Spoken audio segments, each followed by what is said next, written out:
There is an historical analogy here, but it is not one that Bennett, Netanyahu, or any other Israeli leader wants to acknowledge. When those who are occupied refuse to submit, when they continue to resist, we drop all pretense of our civilizing mission and unleash, as in Gaza, an orgy of slaughter and destruction. We become drunk on violence. We kill with reckless ferocity. We become the beasts we accuse the oppressed of being. We expose the lie of our vaunted moral superiority. We expose the fundamental truth about Western civilization. We are the most ruthless and efficient killers on the planet. This alone is why we dominate the wretched of the earth. It has nothing to do with democracy or freedom or liberty. These are rights we never intend to grant to the oppressed. Honor, justice, compassion, and freedom are ideas that have no converts, Joseph Conrad reminds us. There are only people without knowing, understanding, or feelings who intoxicate themselves with words, repeat words, shout them out, imagining they believe them, without believing in anything else but profit, personal advantage, and their own satisfaction. Genocide lies at the core of Western imperialism. It is not unique to Israel. It is not unique to the Nazis. It is the building block of Western domination. The humanitarian interventionists who insist we should bomb and occupy other nations because we embody goodness, although they promote military intervention only when it is perceived to be in our national interest, are the useful idiots of the war machine and global imperialists. They live in an Alice in Wonderland fairy tale where the rivers of blood we spawn make the world a happier and better place. They are the smiley faces of genocide. You can watch them on your screens. You can listen to them spout their pseudo-morality in the White House and in Congress. They are always wrong, and they never go away. Israel, like all settler colonial projects, including our own, was founded on lies. The lie that Palestinian land was unoccupied. The lie that 750,000 Palestinians fled their homes and villages during the ethnic cleansing by Zionist militias in 1948 because they were told to do so by their leaders.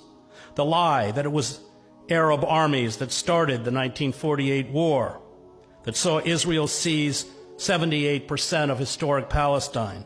The lie that Israel faced annihilation in 1967, forcing it to invade and occupy the remaining 22% of Palestine as well as land belonging to Egypt and Syria.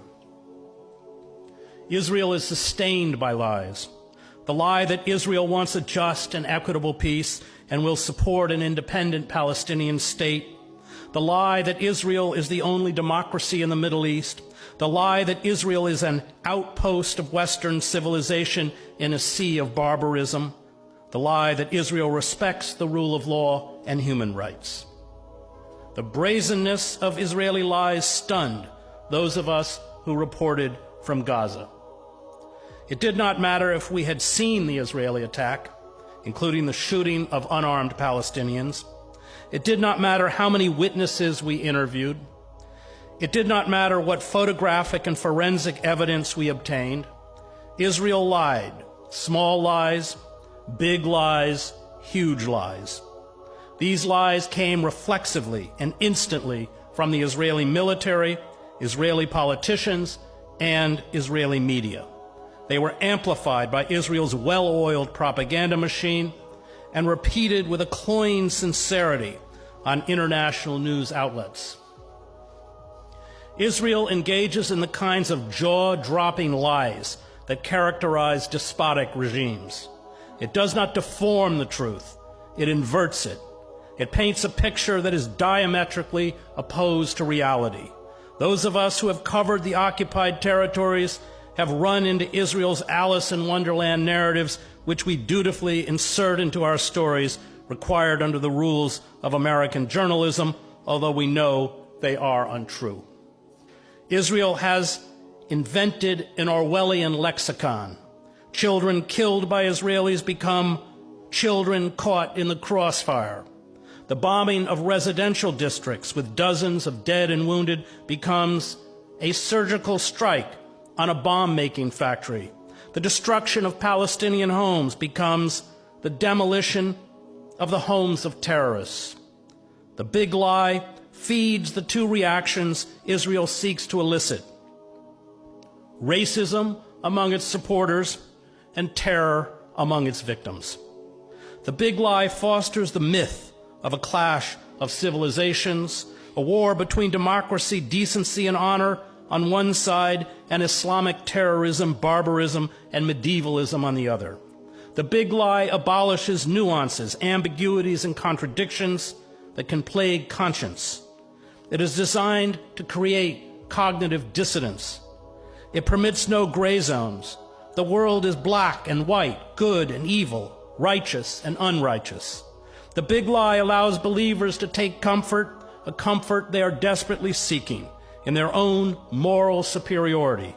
It feeds what Edward Bernays called the logic-proof compartment of dogmatic adherence.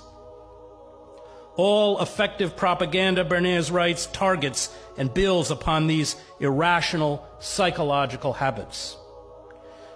Israel's supporters do not want to know the truth. The truth would force them to examine their racism, self-delusion, and complicity in oppression, murder, and genocide.